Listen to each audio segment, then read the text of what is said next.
Sneaking my ex-boyfriend into my house. So he gets in my closet, and at this time I had so much stuff in my closet that he had to literally put stuff on top of him to hide himself, and he ended up sitting on one of my high heels, so it left a mark on his butt, but that's besides the point.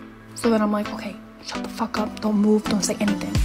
And I let my mom in the room, and she's like, what are you doing? Why do you have a lock on your door? And I was like, oh, I don't know, I just feel like, you know, I'm old enough now, I should be able to have a lock. And she was like, okay, what are you doing? And I was like, no, nothing, I think I'm gonna do my nails, whatever. She's like, all right, well, stop making so much noise. And I was like, okay.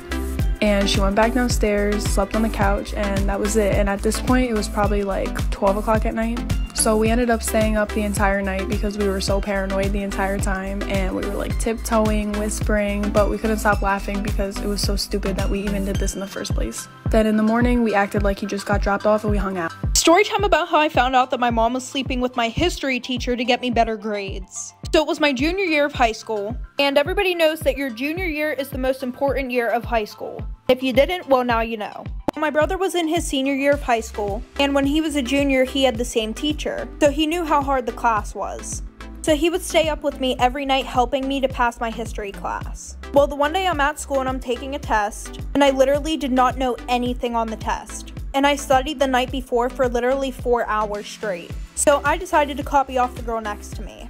Well, a few days later, we get our test back, and I'm looking at mine, and I got a 97%. And then I look over to the girl next to me, she got a 33%. And then I started going through the tests, and none of the essay questions looked like my handwriting, but I didn't say anything because I wanted that A. Well, the one night, I'm sitting down with my family having dinner, and I told them that I copied off the girl next to me, and how I got a 97% and she got a 33%, and my brother flips out like for part 2. Here's why I'm so insecure about my big ass feet. So going into freshman year of high school, we would have to wear uniforms, so the only thing we could wear different are shoes. My mom took me to the Foot Locker. Y'all know all the young and fine people be in Foot Locker, child, even back then. Mind you, we would get my shoes online. We would go in the store, look, if we liked it, we would buy it online. So we see this cute little pair, my mom's like, I don't know if it's gonna fit, it look a little tight.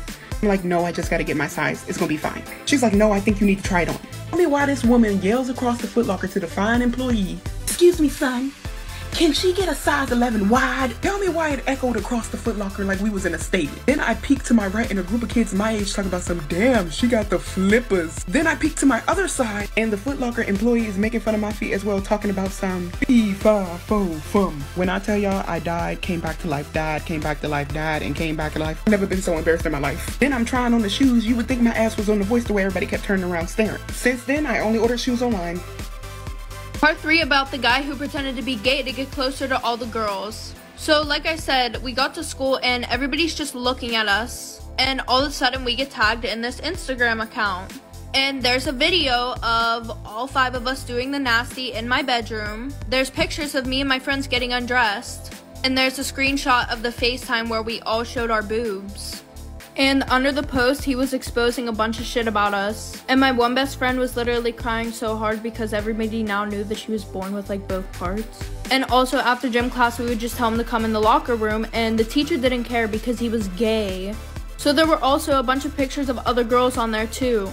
I'm not even going to talk about the legal trouble, but my parents made me move schools because they cared about my image and they didn't want me hanging out with any of those friends anymore. He got expelled, the teacher got fired for that bullshit, so that just ruined having a gay best friend for me. Oh, also my parents saw me have a foursome in my bedroom. Storytime of how I found out that I was dating my own brother. Yes, biological brother, same mom, same dad. So a little background information, my mom passed away when I was 2, my dad is currently in jail, and I live with my grandma.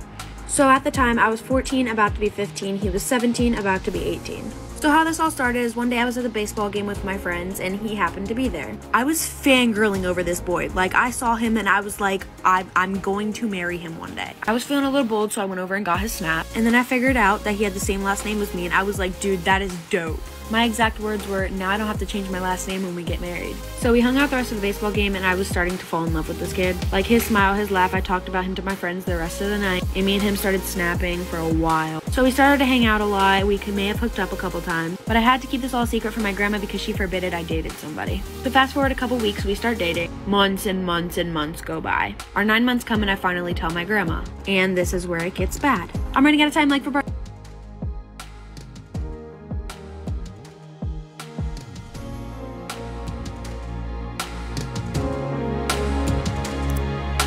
This is the story of the time that I flirted my way into getting my license. It probably sounds bad to say that I'm proud of this, but I definitely am. So I brought my own car to the road test and the guy comes in my passenger seat. He had to have been younger than 30. When he got in the car, I was like, oh my god, I'm so nervous. I haven't driven in so long, da da da. And he was being very, very comforting. He was like, relax, breathe, don't even worry about it. And then he touched my shoulder.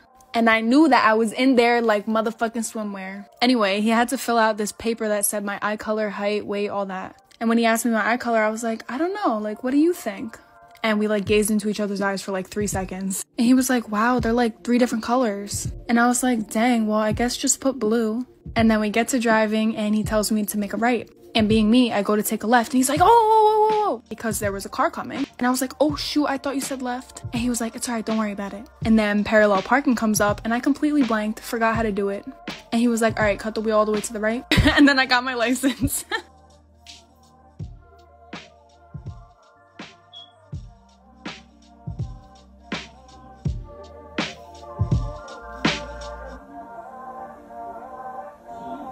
Part 2. So like I said, I saw this name on his phone and there was something special about this name. So whenever I kept streaks, I would put the word streak and then an emoji and then the person's name.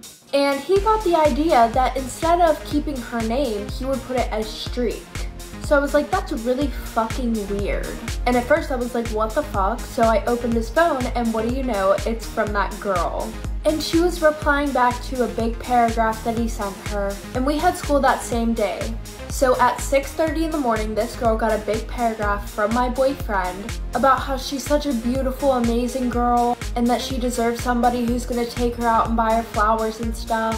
And how if she wanted to go out to dinner, let him know. He took an extremely long time in the bathroom, so the waiter came to our table. So I ordered $300 worth of food for myself. So when he came back, I told him that I had to go call my mom and I left. And he was stuck with a $400 bill. This is a story of how I embarrassed myself in front of my entire class. So it was 7th grade math class, and honestly, when I was in middle school, that was definitely my awkward stage. I was just really weird. I always said the wrong thing. And I was always just embarrassing myself in front of people.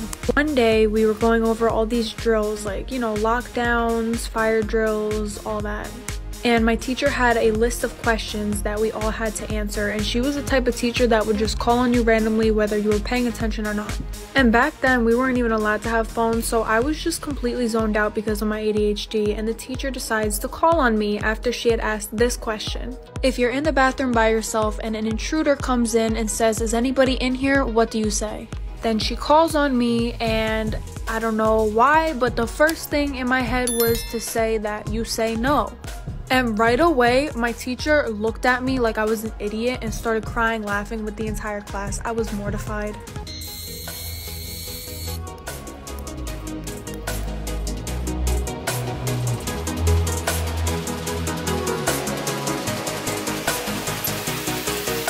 Story time about the time a nail salon took advantage of my blindness. Sister and I got our nails done. We used to go all the time, and while the lady was doing my nails, she asked me how I knew how much money I had. At the time, I used cash, never again after this, but I told her that I folded my bills a certain way. I told her that I folded my 20s different than my 10s, different than my 5s, different than my 1s. Anything of her asking that question, I think it's a good question, and I just thought she was curious. Got done with my nails, she walked me towards the front, and my sister was actually just finishing up with hers, so it was perfect. Another man at the front, and he asked me how I knew how much money I had. When the same thing. Before I left to go to the nail salon, I made sure exactly how much money I had. My sister helped me count it, helped me make sure that I folded the right bills, just so I knew how much I had, how much I would spend. I gave her the money. Positive that I gave her the right amount because it was just folded, it was folded perfectly, and I counted it out. She takes it, starts talking in a different language, and then tells me that I owe her $20 more.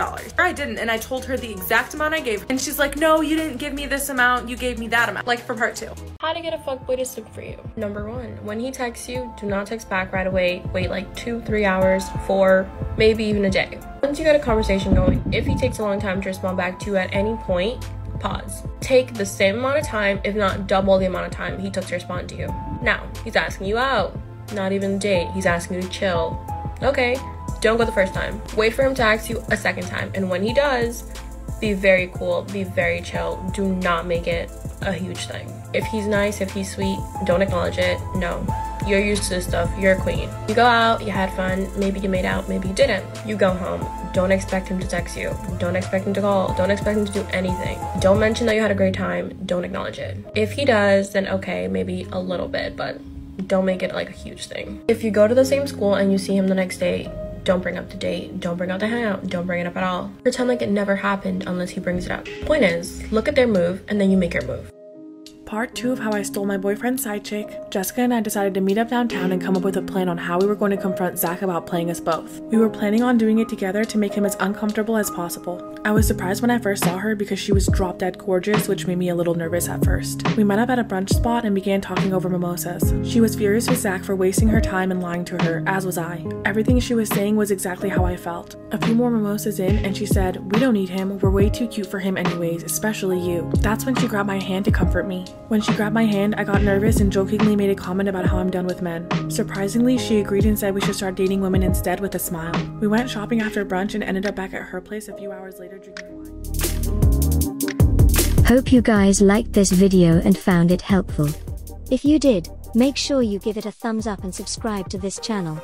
It does help support us, and let's know what videos you guys want to see.